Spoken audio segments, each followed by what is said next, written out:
Good afternoon. Well, we had an election yesterday, and it was a good day, I think, for democracy, and I think it was a good day for America. Excuse me, I'm a little hoarse. Our democracy has been tested in recent years, but with their votes, the American people have spoken and proven once again that democracy is who we are.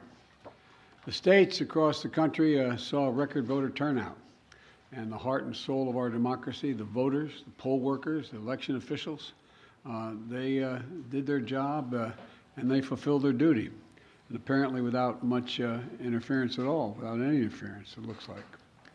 And that's a testament, I think, to the American people. While we don't know all the results yet, at least I don't know them all yet, here's what we do know. While the press and the pundits are predicting a giant red wave, it didn't happen. And I know you were somewhat miffed by my obsessive optimism, but I felt good during the whole process. I thought we were going to do fine. While any seat lost is painful, some good Democrats didn't win the last night. Democrats had a strong night. And we lost fewer seats in the House of Representatives than any Democratic president's first midterm election in the last 40 years. And we had the best midterm for governors since 1986. And another thing that we know is that voters spoke clearly about their concerns, about raising costs, the rising costs that they're in, and the need to get inflation down. There's still a lot of people hurting. They're very concerned. And it's about crime and public safety. And they sent a clear and unmistakable message that they want to preserve our democracy and protect the right to choose in this country. And I especially want to thank the young people of this nation who, I'm told, I haven't seen the numbers, voted historic numbers again, and just as they did 2 years ago. They voted to continue addressing the climate crisis, gun violence, their personal rights and freedoms, and the student debt relief. Last night, I was pleased to call Maxwell Frost, a 25-year-old who got elected, I guess the youngest man ever elected to the United States Congress. And I told him I told him that I was the first elected, the second youngest person ever elected to the United States Senate at 29. That I have no doubt he's off to an incredible start and what I'm sure will be a long, distinguished career. And when he's president and they say Joe Biden's out in the outer office, I don't want to say Joe who. But the voters were also clear that they are still frustrated. I get it. I understand it's been a really tough few years in this country for so many people. When I came to office, we inherited a nation with a pandemic raging and an economy that was reeling. And we acted quickly and boldly to vaccinate the country and to create a stable and sustained growth in our economy. Long-term investment to rebuild America itself, our roads, our bridges, our ports, our airports, clean water systems, high-speed internet. And we're just getting started. The interesting thing is that this is all going to really come into clear view for people in the months of January, February, March of next year. It's just getting underway. So I'm optimistic about how the public is going to even be more embracive of what we've done.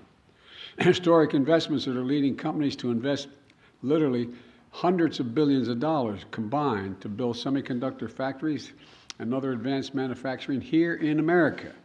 It's going to create tens of thousands of good-paying jobs. And by the way, a significant number of those jobs are going to be jobs that pay average $126,000, $127,000. You don't need a college degree to get those jobs.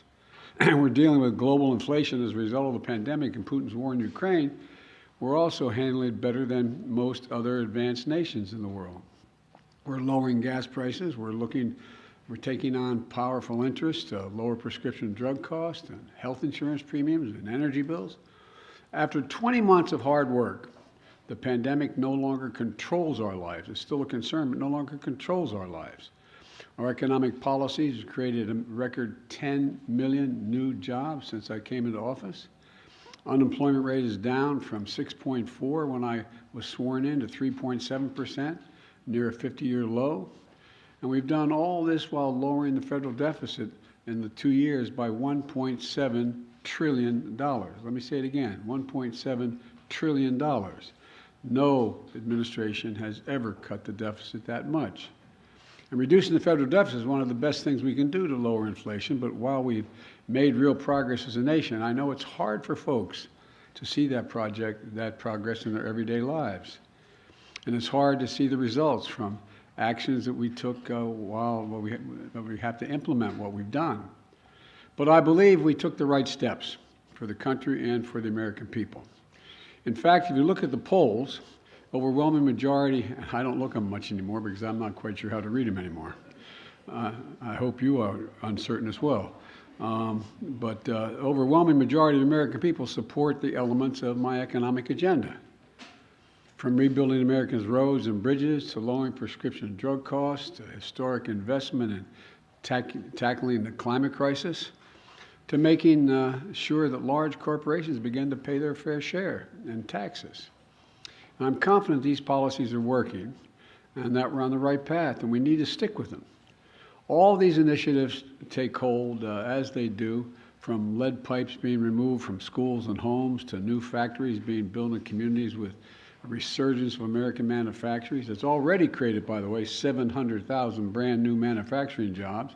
You've heard me say it ad nauseum. I don't know where it's written. It says we can't be the manufacturing capital of the world. We are now exporting product, not jobs, around the world. People across the country are going to see even more clearly the positive effects on their day-to-day lives. But I still understand why they're hurting right now. So many people are concerned. As I have throughout my career, I'm going to continue to work across the aisle to deliver for the American people. And it's not always easy, but we did it the first term.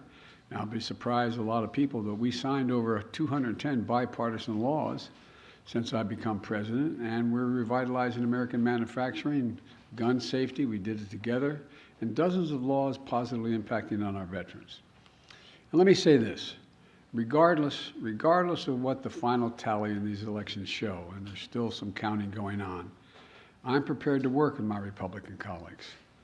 The American people have made clear, I think, that they expect Republicans to be prepared to work with me as well. In the area of foreign policy, I hope we'll continue this bipartisan approach of confronting Russia's aggression in Ukraine. When I return from the G20 meetings in Indonesia with other world leaders, I'm going to invite the leaders of both political parties, as I've done in the past in my foreign trips, to the White House to discuss how we can work together for the remainder of this year and into the next Congress to advance the economic and national security priorities of the United States. And I'm open to any good ideas. I want to be very clear. I'm not going to support any Republican proposal that's going to make inflation worse. For example, the voters don't want to pay higher prescription costs for drugs. We've cut that now. We're going to kick into gear next year, next calendar year. And I'm not going to walk away from the historic commitments we just made to take on the climate crisis. They're not compromisable issues to me, and I won't let it happen. The voters don't want more taxes for the tax cuts for the super wealthy and biggest corporations. And I'm going to continue to focus on cost cutting for working and middle class families and building an economy from the bottom up and the middle out. I know you're tired of hearing me say that, but I genuinely mean it. That's what makes America grow. The wealthy do very well when the middle class is doing well, and the poor have a way up, and while continuing to bring down the federal deficit. You know, as we look at tax cuts, we should be looking at tax cuts for working people and middle-class people, not the very wealthy. They're fine. And look, if you can go out and be a multimillionaire, that's great. Just pay your fair share. That's all. That's all. Just pay your fair share. It's like those 55 corporations in 2000 that made $40 billion and didn't pay a penny in federal taxes. It's not right. Everybody has an obligation. So now they have to pay a staggering 15%. You all pay more than that for your taxes. So I'm going to keep my commitment that no one earning less than $400,000 a year, and that's a lot of money where I come from, are going to see their federal taxes go up. And I want to be very clear. Under no circumstances will I support the proposal put forward by Senators Johnson and the senator from down in Florida to cut or make fundamental changes in Social Security and Medicare. That's not on the table. I will not do that. I will veto any attempt to pass a national ban on abortion, but I'm ready to compromise with Republicans where it makes sense on many other issues. And I'll always put the needs and interests of the American people first. So let me close with this. On this election season, the American people made it clear. They don't want every day going forward to be a constant political battle. There's too much of that going on. And there's too much that we have to do.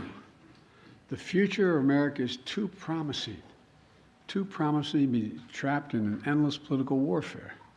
And I really mean it. You've heard me say it time and again for the last 20 months or so. I am so optimistic about the prospects for America. We need to be looking to the future, not fixated on the past. And that future is bright as can be. We're the only nation in the world that's come out of every crisis stronger than we went into the crisis. And that's a fact. I mean, literally mean that. We've come out stronger than we've gone in. And I've never been more optimistic about America's future than I am today. You know, particularly because of all those young people I talked about, 18 to 30. They're showing up. They're the best educated generation in American history. They're the least prejudiced generation in American history, the most engaged generation in American history, and the most involved. Look, after a long campaign season, I still believe what I always have. This is a great nation, and we're a great people. And it's never been a good bet to bet against America. Never been a good bet to bet against America. There's nothing beyond our capacity if we work together. We just need to remember who the hell we are. We're the United States of America. The United States of America. There's nothing beyond our capacity. And I'm pretty well convinced that we're going to be able to get a lot done. Now, I've been given a list of 10 people that I'm supposed to call on, and you're all supposed to ask me one question, but I'm sure you'll ask me more. And so let me start off with a list I've been given. Zeke Miller, Associated Press. Thank you, Mr. President. I have 2 questions for you. First, as you mentioned, How come we never hold you guys the same standard you hold us to? But anyway, go ahead. I'm teasing. You mentioned that Americans are frustrated, and in fact, 75% of voters say the country is heading into the wrong direction, despite the results of last night. What in the next 2 years do you intend to do differently to change people's opinion of the direction of the country, particularly as you contemplate a run for president in 2024? Nothing, because they're just finding out what we're doing. The more they know about what we're doing, the more support there is. Do you know anybody who wants us to get rid of the change we made on prescription drug prices and raise prices again?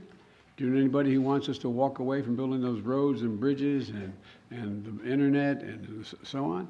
I don't know. I think that the problem is the major piece of legislation we passed, and some of it bipartisan, takes time to be recognized.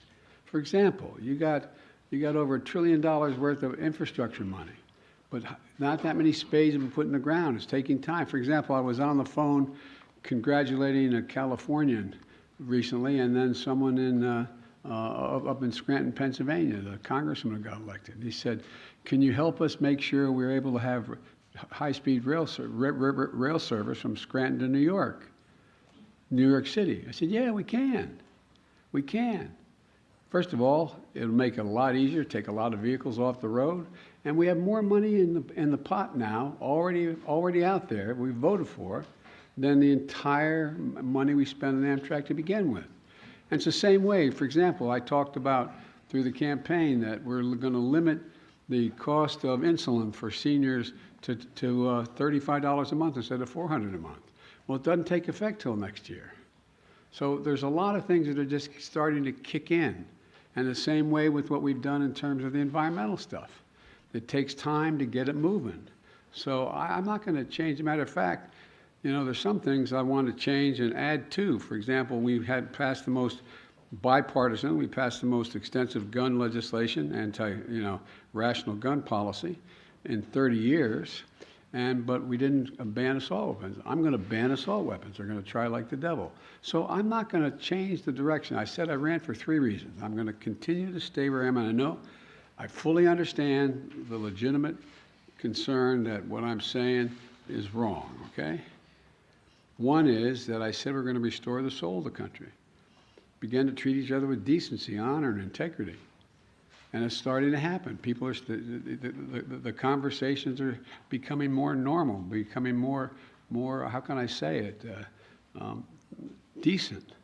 Second thing I said was I want to build a country from the middle out, the bottom up, and that way everybody does fine. I'm tired of trickle down. Not a whole lot trickles down when you trickle down to hardworking folks. And the third thing I know is still very hard. I'm going to do everything in my power to see to unite the country. It's hard to sustain yourself as a leading democracy in the world if you can't generate some unity. So I'm not going to change anything in any fundamental way. And just on a different topic, Mr. President, Russia today claimed that it had evacuated the Kherson region and the Kherson city. Do you believe that this is potentially an inflection point in that conflict? And do you believe that Ukraine now has the leverage it needs to begin peace negotiations with Moscow? First of all, I found it interesting they waited till after the election to make that judgment, and which we knew for some time that they were going to be doing.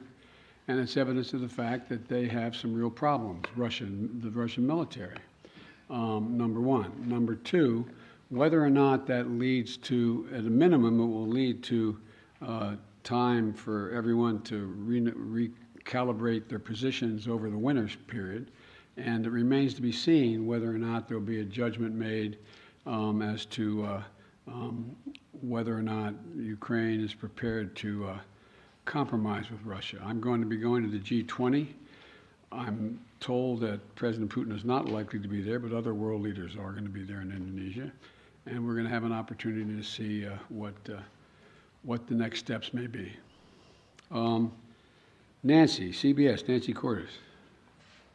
Thank you, Mr. President. I have a few questions. Been Okay. saving them up. First of all, Republican leader Kevin McCarthy said last night that it is clear we are going to take the House back. Do you think he's probably right about that? Well, based on what we know as of today, we've lost very few seats for certain. We still have a possibility of keeping the House, but it's going to be close. And for example, in Nevada, we won all three of those seats, contested seats. I went out for each, and I spoke with for each of those folks, but we won them all. I didn't know that last night, so it's a moving target right now, but it's going to be very close. Can you describe your relationship with Mr. McCarthy? How often do you speak to him? What do you think of him? I think he's a Republican leader, and I haven't had much of occasion to talk to him, but I will be talking to him. I think I'm talking to him later today. When it comes to your legislative agenda, when you were vice president, your legislative agenda basically ran into a brick wall 2 years in when Republicans took control of the House, and that lasted for the rest of the Obama presidency. Is there any way for you to prevent that same fate from happening this time around? Yes. If Republicans take control of the House? Yes, because it's going to be much closer if they take control. If they can't, look, the predictions were, and again, I'm not being critical of anybody who made the predictions. I got it, okay? This is supposed to be a red wave. You were talking about us losing 30 to 50 seats, and this was going to, nowhere near, that's not going to happen. And so there's always enough people on the other team, whether it's Democrat or Republican, that the opposite party can make an appeal to, that maybe pick them off to get the help. And so it remains to be seen. But look, I doubt whether or not, for example, all the talk, I'd ask I don't expect you to answer, but the rhetorical question, do you think that, Senator Johnson is going to move to cut Medicare and Social Security? And if he does, how many Republicans are going to vote for it?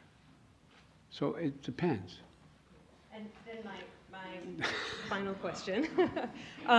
Republicans have made it clear that if they do take control of the House, that they want to launch a raft of investigations on day one into your handling of Afghanistan, the border. They want to look into some of your cabinet officials. They want to investigate you. They may even want to investigate your son. What's your message to Republicans who are considering investigating your family, and particularly your son Hunter's business dealings? Lots of luck in your senior year, as my coach used to say. Look, I think the American public want us to move on and get things done for them. And, I heard that it was reported, whether it's accurate or not, I'm not sure, but it was reported many times that Republicans were saying, and the former president said, how many times are you going to impeach Biden?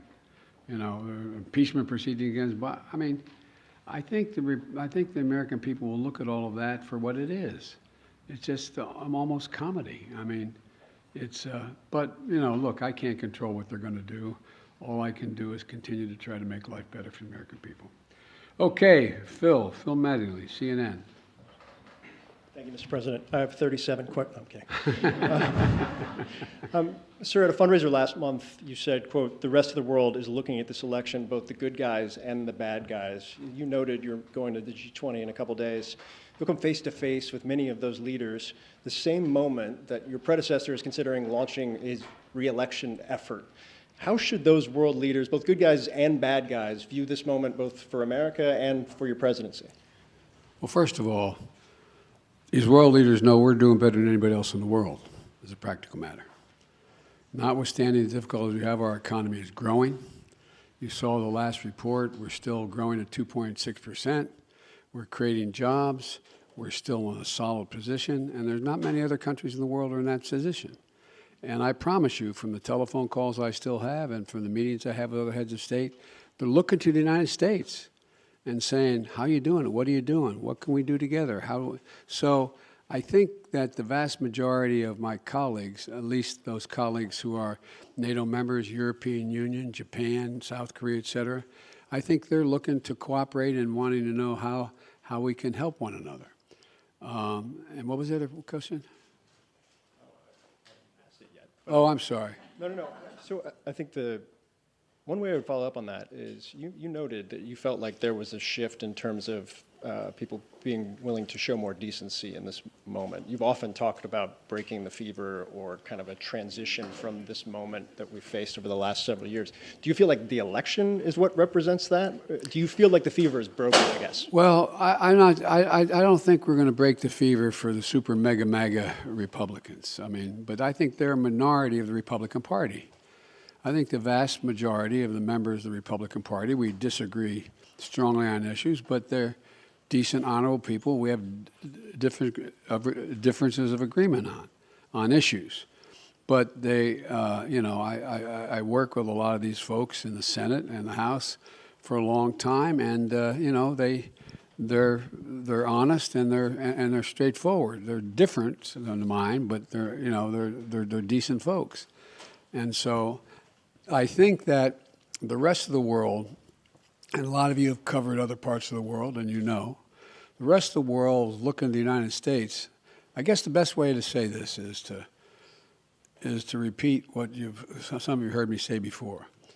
The first G7 meeting for the public, that's the 7 largest democracies, when I went to right after we got elected in February, after I got sworn in January.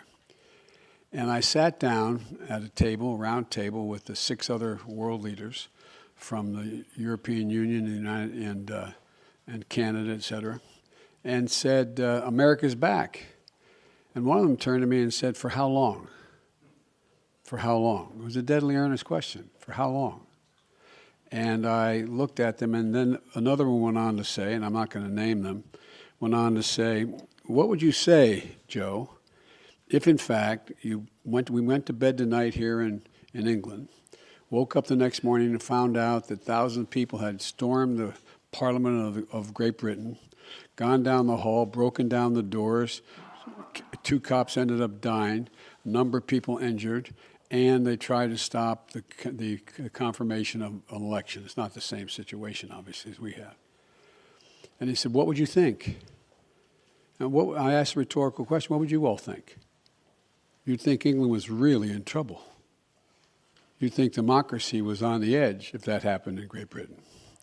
And so that's the way people were looking at us, like, when's this going to stop? Nothing like this has happened since the Civil War. I don't want to exaggerate, but literally, nothing like this has happened since the Civil War. And so what I find is that they want to know, is the United States stable? Do we know what we're about? Are we the same democracy we've always been? Because, look, the rest of the world looks to us. I don't mean that we're always right. But if the United States tomorrow were to, quote, withdraw from the world, a lot of things would change around the world. a whole lot would change. And so they're very concerned that we are still the open democracy we've been, and that we have rules and the institutions matter. And that's the context in which I think that they're looking at, are we back to a place where we are going to accept decisions made by the court, by the Congress, by the government, et cetera. So the entire genesis of that G7 conversation was tied to your predecessor, who is about to launch another campaign. So how do you reassure them, if that is the reason for their questioning, that the former president will not return, or that his political movement, which is still very strong, will not once again take power in the United States? Well, we just have to demonstrate that he will not take power by, if he does run, making sure he, under legitimate efforts of our Constitution, does not become the next president again. Steve Howell. Thank you, sir. How do you interpret last night's results in terms of deciding whether you want to seek another term? Is it now more likely that you will run? And what's going to be your timeline for consideration? Well, first of all, Jill and I have, and by the way, it's my wife Jill, who's held a lot more popular than I am in the Democratic Party too. But at any rate, all kidding aside, our intention is to run again. That's been our intention, regardless of what the outcome of this election was. The fact that we won, I didn't run, the fact that the Democratic Party outperformed anything anyone expected and did better than any off-year presidency since John Kennedy is one that gives everybody like, whew, sigh of relief that the mega Republicans are not taking over the government again, et cetera. And so my judgment of running when I announce, my intention is that I run again, but I'm a great respecter of fate, and this is ultimately a family decision. I think everybody wants me to run, but we're going to have discussions about it. And I don't feel in any hurry one way or another to make that judgment, today, tomorrow, or whenever, no matter what my predecessor does. Early next year, or what's your thinking? My guess is, I hope Jill and I get a little time to actually sneak away for a week around between Christmas and Thanksgiving. And my guess is it'd be early next year we make that judgment. But it's my plan to do it now. Okay, I'm sorry. Karen Travers of ABC Radio. Thank you, Mr. President. WNBA star Brittany Griner today was moved to a Russian penal colony to serve out her 9-year sentence. Do you have an update right now on her condition? What do you know about that? And does this mark a new phase in negotiations with the Russians to secure her release? Can the U.S. now fully engage in talks on a prisoner swap? Well, we've been engaging on a regular basis. I've been spending a fair amount of time with her wife about what's going on with her. And my hope is that now that the election is over, that Mr. Putin will be able to discuss with us and be willing to talk more seriously about prisoner exchange. That is my intention. My intention is to get her home.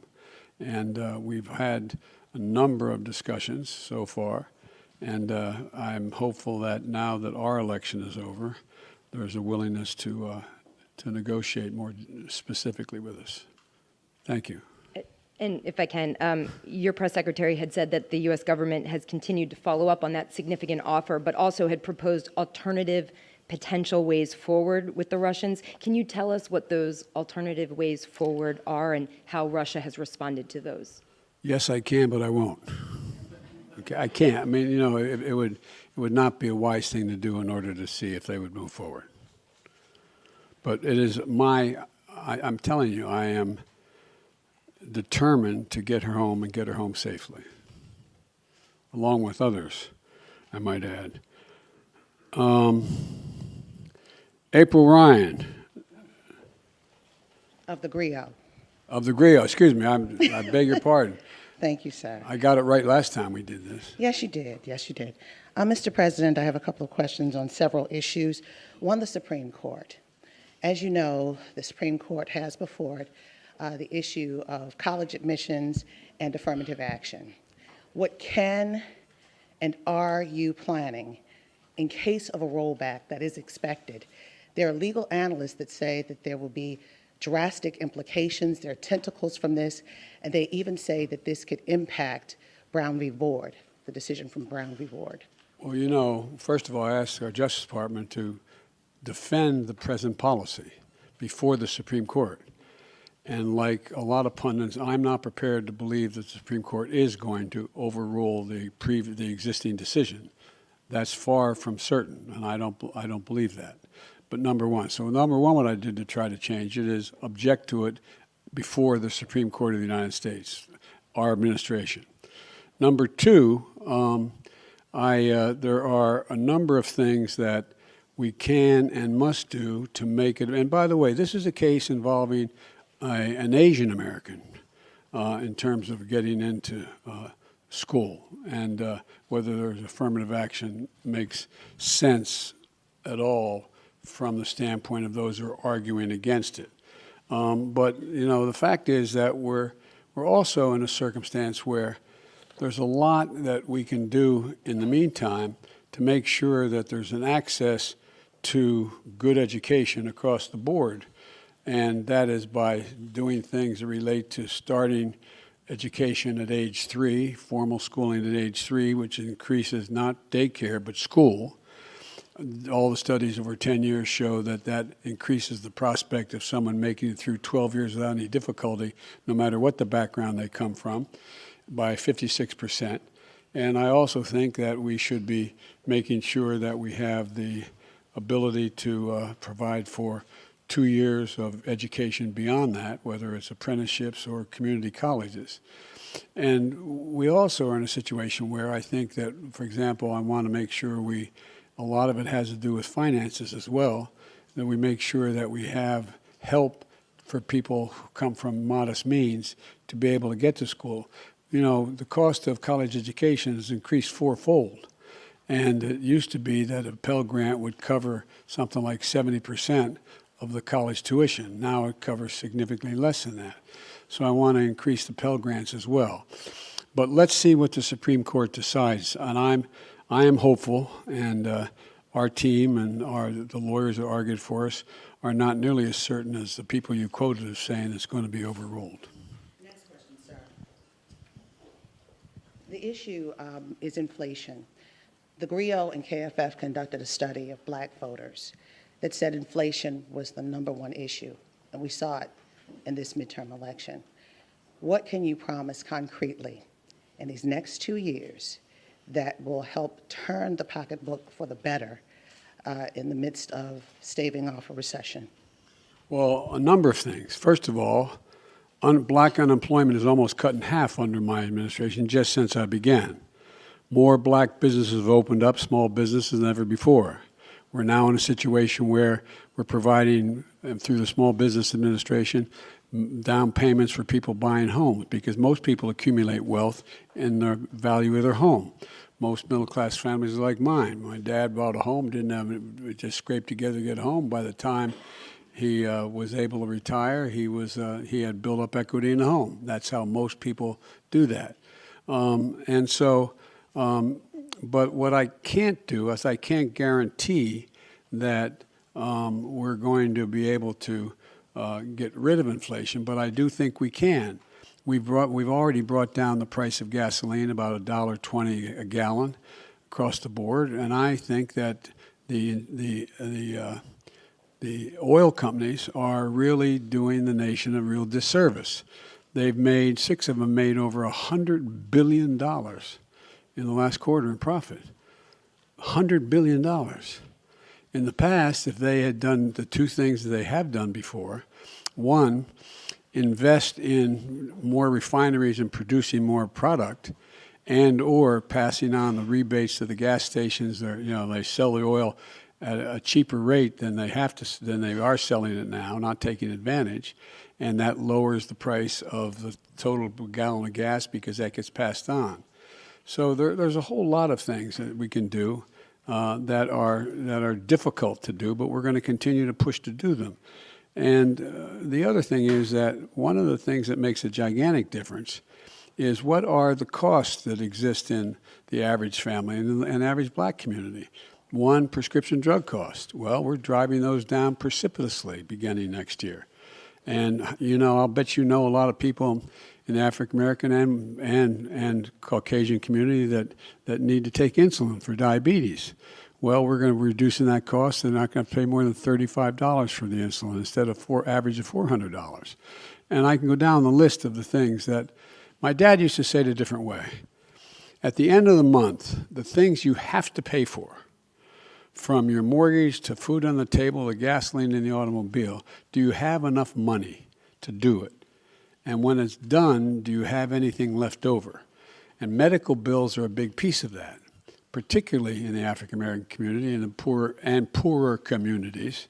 They need help. And so we're driving down all of those costs, and we've already passed the legislation to do that. It's just taking effect. So there's a lot of things we can do to affect the things that people need on a monthly basis to reduce their inflation, their cost of living. But I am optimistic because we continue to grow and at a rational pace. We are not anywhere near a recession right now in terms of the growth, but I think we can have what most economists call a soft landing. I'm convinced that we're going to be able to gradually bring down prices so that they, in fact, end up with us not having to move into a recession to be able to get control of inflation. And Mr. President, last question on humanity. I know everybody else got some. Well, you're coming. Okay, go ahead. Last question on humanity. Sir, you can't legislate and you can't executive order out the issue of empathy or the lack thereof in the midst of this rhetoric, this heated political rhetoric. What's next?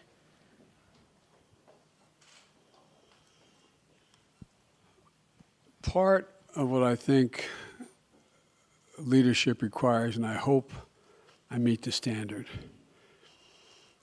is letting people know you understand their problem. Again, my dad used to have an expression. He said, I don't expect the government to solve my problems, but I expect them to at least know what they are, understand them. And like a lot of you, we've been very fortunate as a family, but we've also been through a lot of fairly tough times. And I've had the great advantage of having a family to get through them. When my first wife and daughter were killed when a tractor trailer broadsided them and killed my wife and killed my first wife and killed my daughter, and my two boys were expected to die. It took the jaws of life 3 hours to get them out there on top of their dead mother and dead sister. I understand what that pain's like. And when Jill and I lost Bo after a year in Iraq, winning the Bronze Star Conspicuous Service Medal, a major in the United States military, came home with stage 4 glioblastoma because he lived about between 200 and 500 yards from a burn pit that's 10 feet deep and as big as a football field, burning every toxic waste you could find. I think that we understand what it's like to lose family members, mothers, fathers to cancer. All of you have been through that kind of thing. We've been fortunate, though. We've had each other. We've had strong families, Jill's sisters, my brothers, my sister. And so what we can do to deal with that empathy is make sure there's help available. Make sure there's people who are there to help, whether they are psychologists or whether they're medical doctors or whether they're social workers, to be there to help just hold a hand. And for example, we can do an awful lot for a lot of families, the families you're talking about, if we reinstate this child tax credit. It cut child poverty by 40%. When it was in place. I couldn't get it passed the second time around. So there's a lot we can do. And the empathy is not just talking about it, it's communicating to people you genuinely understand. And I hope a lot of people don't understand because I don't want people having to know the pain. But the second piece of that is let them know that you are there to help. You're there to help. And one of the things I've talked with Vivek Murthy about, and a lot of you have written about it, and you've written it well about it, is the need for mental health care in America. You know, when we got elected, there were something like, I don't know, 2, 3, 5 million people who gotten their COVID shots. Well, in the meantime, I got over 220 million people, all 3 shots. But in the meantime, what happened? We lost over 1 million dead.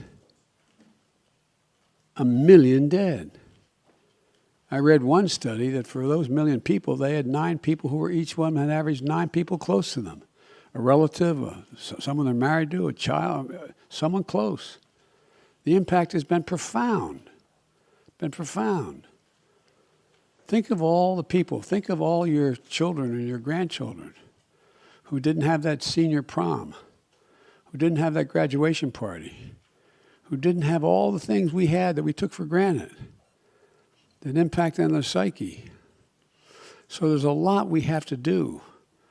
And empathy reflects itself not just in what a person demonstrates they understand, of knowing what people need and helping to make it happen. And we're trying to do that. And a lot of Republicans trying to do it too. I don't mean this is a partisan thing. A lot of people are trying to do it because they know we got a problem. Okay, excuse me. These 10 questions are really going quickly.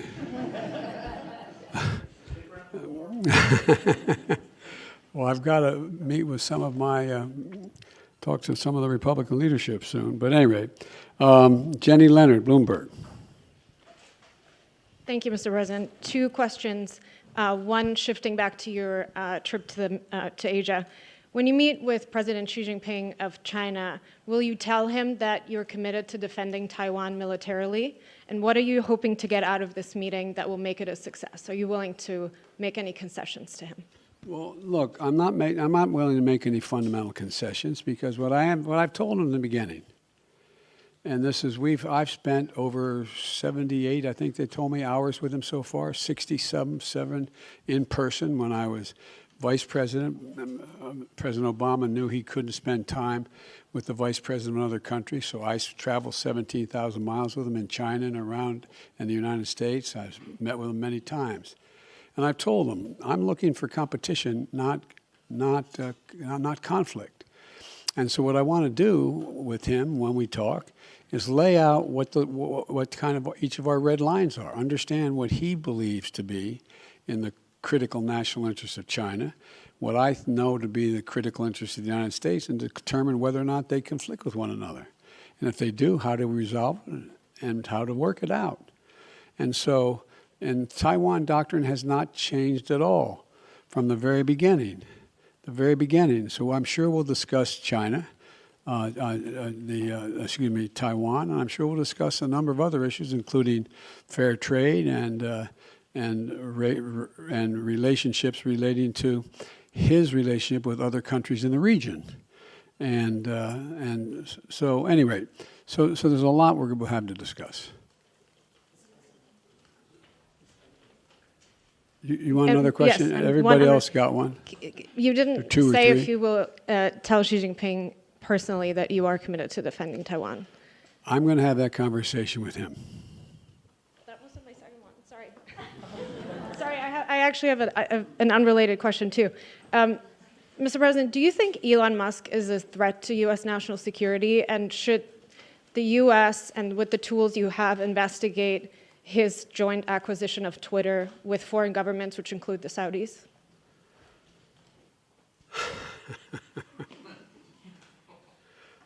I think that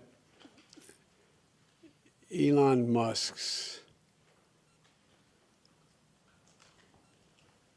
cooperation and/or technical relationships with other countries is worthy of being looked at. Whether or not he is doing anything inappropriate, I'm not suggesting that. I'm suggesting that it's worth being looked at. but that's all I'll say. There's a lot of ways. All right. Kristen Welker. Thank you so much, Mr. President. I appreciate it.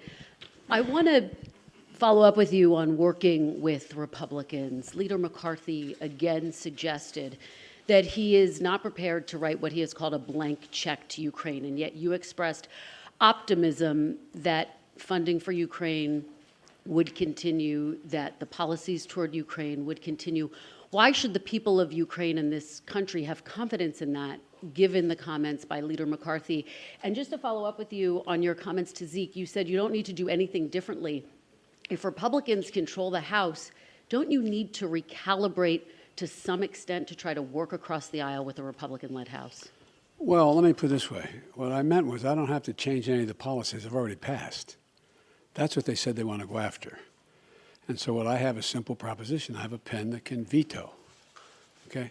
So that's what I mean. I don't have to recalibrate whether or not I'm going to continue to, fund the, we're going to continue to fund the infrastructure bill, or we're going to continue to fund the environment, et cetera. We have to, I think there is a growing pressure on the part of the American people, expecting both parties and all elements of both parties to work out their substantive differences, and not just, I'm not going to do that because it would benefit that party. Just making it personal. So it remains to be seen what the makeup of the House will be. But I'm hopeful that Kevin and I can work out modus vivendi as to how we'll proceed with one another. So, will aid to Ukraine continue uninterrupted? That is my expectation. And by the way, we've not given Ukraine a blank check. There's a lot of things that Ukraine wants we didn't do.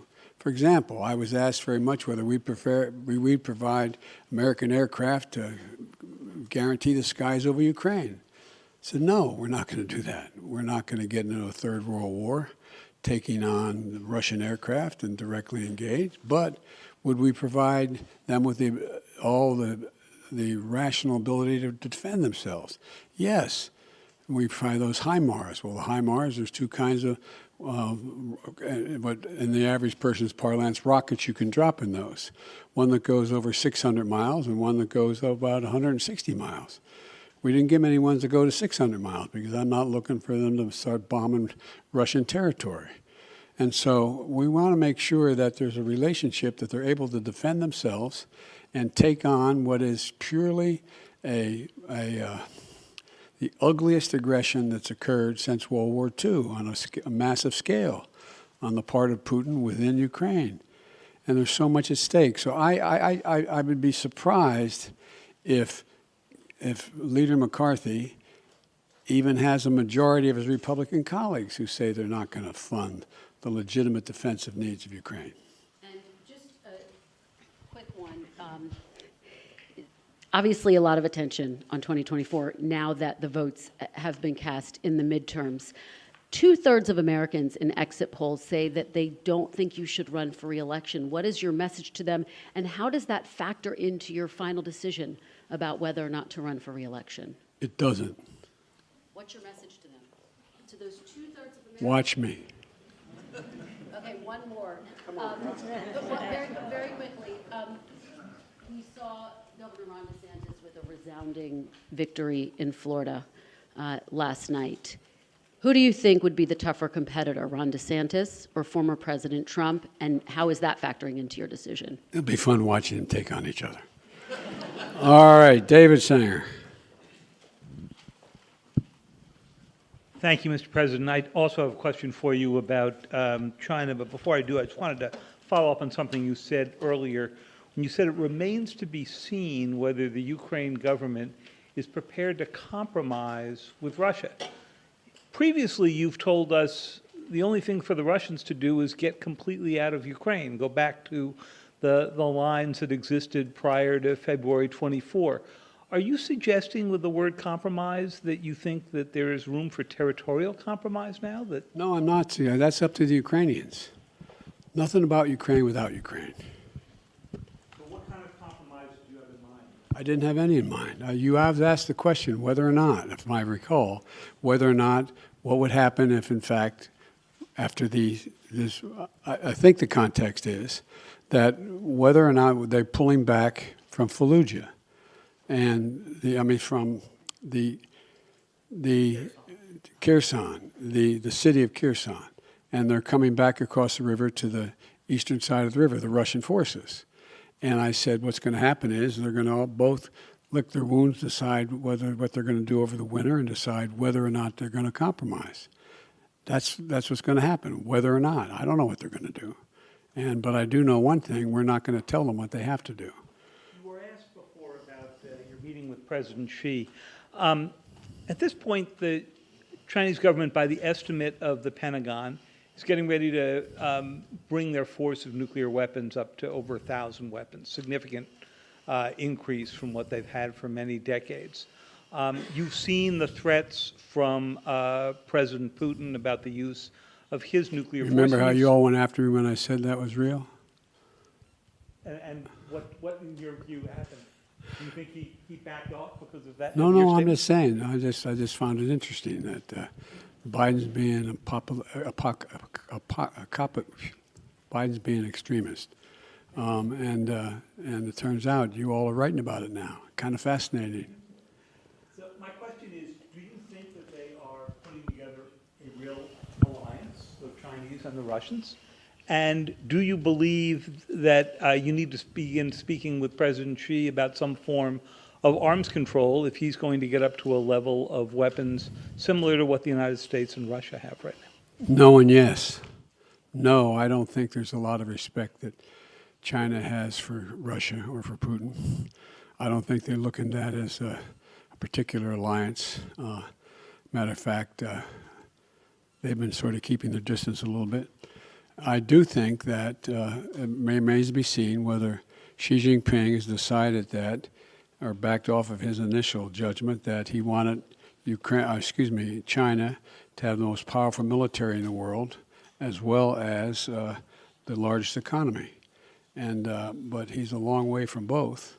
But I think talk about nuclear weapons and location, a number of them, and access is important to discuss. Thank you all so very, very much.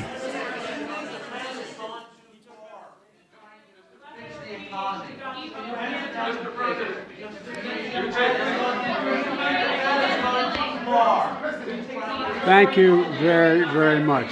We'll do another hour a little later. Thank you so much. Thank you.